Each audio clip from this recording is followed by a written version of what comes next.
Oi, tudo bem? Eu sou o Flávio, professor de matemática. Nós vamos falar hoje sobre sólidos geométricos através da geometria espacial. Ela estuda os objetos que possuem mais de uma dimensão e ocupam lugar no espaço. Por sua vez, esses objetos são conhecidos como sólidos geométricos ou figuras geométricas espaciais. Aqui alguns exemplos é o cubo, prisma, paralelepípedo, pirâmide, cone, cilindro e a esfera. Uma observação: dessa forma, a geometria espacial é capaz de determinar, por meio de cálculos matemáticos, o volume destes mesmos objetos, ou seja, o espaço ocupado por eles. São elementos básicos dos poliedros: faces, arestas, vértices e diagonais. A gente está falando aqui dos poliedros, mas também tem os corpos redondos, que a gente vai falar também, tá bom? Face. O que é uma face? É o lado de uma forma geométrica espacial, no caso do cubo. Pensa lá no cubo mágico, que é brinquedo. Quantas faces ele tem? Ou quantos lados ele tem? Nesse cubo nós temos 1, 2, 3, 4, 5, 6 lados, ou 6 faces, tá bom? Arestas é a união de duas faces, ou a semirreta comum entre as duas faces, tá bom? Aqui, ó. 1, 2, 3 arestas ali marcadas. O vértice é onde 3 ou mais arestas se encontram, ou melhor, é a quina, tá bom? Onde ela vai virar. É a diagonal, segmento que liga dois vértices que não pertencem à mesma face. Lembrando que a diagonal aqui é diferente do poliedro, é diferente dos polígonos, que a gente vai estudar mais à frente. Os poliedros de Platão são poucos e são determinados por todas as faces devem ter a mesma quantidade n de arestas. Todos os vértices devem ser formados pela mesma quantidade m de arestas e a relação de Euler. Está escrito Euler, mas fala Euler, tá? Vamos falar Euler mesmo, né? Deve valer vértice menos aresta mais face. Sempre vai ser igual a 2. E aqui os poliedros de Platão, que é o tetraedro, hexaedro, octaedro, dodecaedro e ixodaedro. Ixoedro, melhor dizendo. Perdão. Platão comparou esses elementos com outros elementos, ou melhor, comparou essas figuras geométricas com elementos. Tetraedro com fogo, hexaedro com a terra, o octaedro com o ar, icosaedro com a água e o dodecaedro, ele representa o cosmo, tá bom? E aqui a variação dele aqui, com vértice, aresta e face. Se a gente fazer o cálculo, o que eu falei lá? Vértice menos a aresta mais a face vai ser igual a 2. 4 menos 6, menos 2. Menos 2 mais 4 dá 2. Se você pegar esse cálculo aqui, todos vão dar o mesmo resultado. Tudo bem? Vamos lá, os exemplos aqui dos poliedros de Platão, as figuras, né? O tetraedro, cubo, icosaedro, octaedro e o dodecaedro. O tetraedro é um tipo de uma pirâmide especial, e o octaedro é como se fosse duas pirâmides ligadas pela base, tá bom, gente? E assim vai, o cubo que a gente já conhece, e os menos conhecidos são o dodecaedro e ixoedro. Prisma. Prismas são sólidos geométricos formados por uma face superior e por uma face inferior chamada de base, paralelas e congruentes, ou melhor, iguais, ligados por arestas. O prisma pode ser classificado como reto e oblíquo. Vamos lá. Prisma reto ou regular, ele forma ângulos de 90 graus. O oblíquo, ele já não tem o ângulo. Lembrando que o nome oblíquo quer dizer desviado ou inclinado, tá? Ele tem dois ângulos distintos aqui. O da base inferior eu vou chamar de ângulo agudo e o ângulo superior, da base superior, eu vou chamar de obtuso. Aqui alguns exemplos de prisma: prisma triangular, quadrangular, pentagonal, hexagonal. Por que os nomes? Por causa das bases, que são poligonais, tá? Triangular tem uma base triangular, tem 3 arestas, posso colocar assim, e assim vai. Para a gente trabalhar com cálculos matemáticos aqui, a área de um prisma vai ser um número de lado vezes a face. A área total, a área do lado mais 2 vezes a área da base. Por que 2 vezes? Porque o prisma tem a base inferior e a base superior. E o volume, o que eu vou fazer? Eu vou pegar a área da base e multiplicar pela altura. Simples assim. Vamos pesquisar em casa aí, tá bom? Pesquisar as áreas de cada tipo de base de um prisma. Vamos pegar aqui o quadrangular, que é o mais fácil. Qual que é a base dele? Base vezes altura. Só isso, ou lado vezes lado, tá bom? Se fosse um cubo, no caso. Qual que é a área de cada base do nosso prisma? Pesquisa lá. A gente vai estudar isso mais à frente, mas já vai pesquisando como é que a gente vai trabalhar isso, tá bom? Paralelepípedo. Trata-se de um prisma que possui base e faces em formato de paralelogramos ou polígono de 4 lados. Em outras palavras, o paralelepípedo é um prisma quadrangular com base de paralelogramos. Vamos lá. Paralelepípedos oblíquos possuem arestas laterais oblíquas à base. De novo, oblíquos são inclinados, tá, gente? Uma base tem um ângulo, o ângulo da base inferior vai ser um ângulo agudo e a superior vai ser um ângulo obtuso.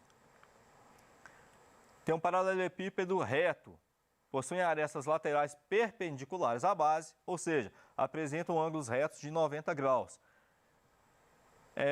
A gente coloca aqui letra A, B e C, só para ficar mais fácil a gente entender. O A eu chamaria de comprimento, o B de largura e o C de altura. Se for tipo uma construção de uma piscina, eu chamaria de profundidade, tá bom? Calculando a área e o volume desse paralelepípedo, a área da base, A vezes B, ou base vezes altura, ou comprimento vezes largura, tá bom? A área lateral é 2 vezes o comprimento vezes a altura, mais a largura vezes a altura. A área total, 2AB mais 2BC mais 2AC. Lembrando, gente, A, B e C, comprimento, largura e altura. Vai guardando assim, fixa A, B e C. Então, comprimento, largura e altura. Vai ficar mais fácil a didática sua aí na hora de fazer os cálculos. Tudo bem? Eu quero calcular a diagonal desse paralelepípedo. Vai ser a raiz quadrada de comprimento elevado a 2 mais largura elevada a 2 mais altura elevada a 2. De novo, A, B e C são as arestas do paralelepípedo e são todas distintas, todas diferentes, tá bom? A do cubo, que é uma exceção, que parece muito com o paralelepípedo, só que nesse caso todas as arestas são iguais. Vamos calcular então a área lateral dela. 4 vezes a aresta elevada a 2. Por que 4? Porque olha só, estou fazendo área lateral, estou excluindo a base inferior e a base superior. Então, se eu pegar só as laterais do cubo, quantas laterais eu tenho? Quantas faces eu tenho? 4. Então, vai ser 4 vezes a área de uma face, tá bom? E a área total vai ser 6, porque nós temos 6 lados. Esse é muito simples. Eu quero calcular o volume. Lado vezes lado. Simples, né? A vezes A vezes A. Tá bom? Eu quero calcular a diagonal da face. Então vai ser o lado do cubo vezes raiz de 2. A diagonal do cubo vai ser a aresta ou lado vezes raiz de 3. Pirâmide. Pirâmide também é um poliedro e é composto por uma base e um vértice. Sua base pode ser triangular, pentagonal, quadrada, retangular, paralelogramo. Já o vértice corresponde ao ponto mais alto ou mais distante da base. Vamos lá, ou das faces junto com ela. Aqui a gente tem uma pirâmide hexagonal, que ela tem 6 lados, é um polígono de 6 lados. Olha só, tem aqui umas referências aqui. Do lado esquerdo ali nós temos a aresta da base. Esse R maiúsculo é o raio do meu polígono, tá bom? Ele está ligado ao ponto central do meu polígono e vai até o vértice. O R minúsculo é o apótema da base. Ele está no centro da base e vai até o ponto médio da aresta, que também está ligado à apótema da pirâmide. Está interligado. Você percebe aqui, olha, o apótema da base e o apótema da pirâmide, tá bom? O AL ali é a nossa aresta lateral e o H é a altura da pirâmide. Ah, eu vou calcular a área total. Vai ser a área lateral mais a área da base. Ah, o volume vai ser 1/3 da área da base vezes a altura. Nós temos alguns tipos de pirâmides. Parece com um prisma, né? A forma da base, os polígonos da base, né? A outra que a gente também pode pesquisar, que olha só, nós temos uma pirâmide triangular, quadrangular, pentagonal, hexagonal. O nome é dado por causa da base. Cilindro. O cilindro já não é um tipo de poliedro, o cilindro já é um corpo redondo. O cilindro circular é um sólido geométrico alongado e arredondado que possui o mesmo diâmetro ao longo de todo o comprimento. Vamos lá, componentes de um cilindro. É o raio ou ponto central da base, tá bom? A base, plano que contém a diretriz e no caso do cilindro são duas bases, superior e inferior. A geratriz corresponde à altura do cilindro. A diretriz corresponde à curva do plano da base, tá? Tipos de cilindros. Tem um cilindro reto e tem um cilindro oblíquo. De novo, isso se refere aos ângulos. Se é reto e tem um ângulo junto com a base de 90 graus, ele forma um ângulo de 90 graus. O oblíquo, de novo, a base inferior vai ter um ângulo agudo menor que 90 e o ângulo superior obtuso, acima de 90 graus. A área do cilindro vai ser π vezes raio ao quadrado. A área lateral vai ser 2 vezes o π vezes o raio vezes a altura. E a área total vai ser 2 vezes a área da base mais a área lateral. Aqui é só uma outra forma de escrever a mesma fórmula, tá bom? O volume do cilindro, como é que eu vou calcular? Eu vou pegar a área da base vezes a altura. Simples. Aí essa é a outra forma. É só a forma desmembrada, que vai ser volume então do cilindro. π vezes raio ao quadrado vezes altura.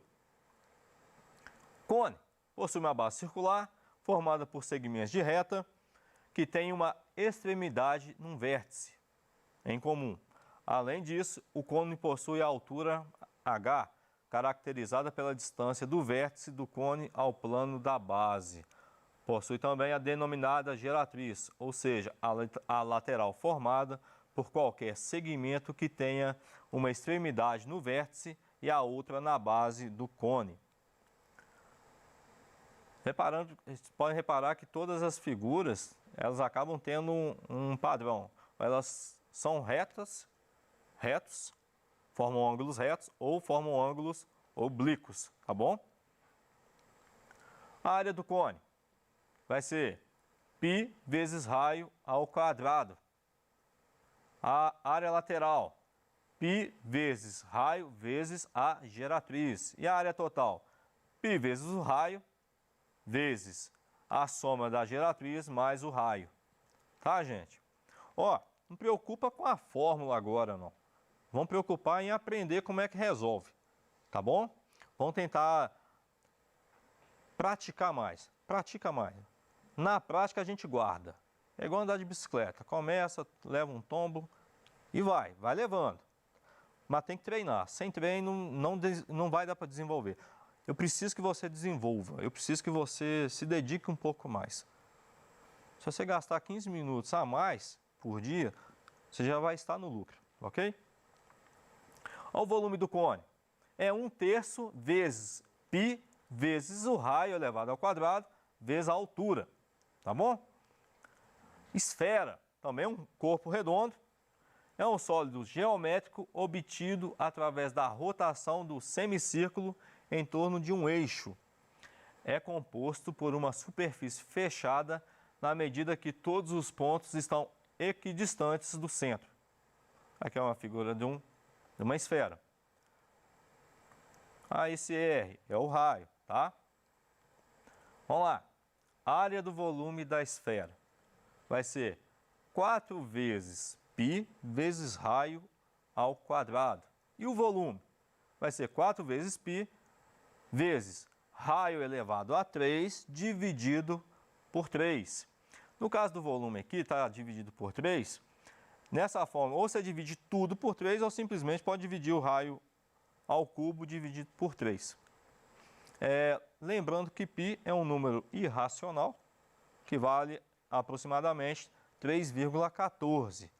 Geralmente nas questões de Enem, o pessoal já coloca o valor lá, π vale 3,14. Em algumas questões o pessoal coloca lá, π é igual a 3, um número mais aproximado.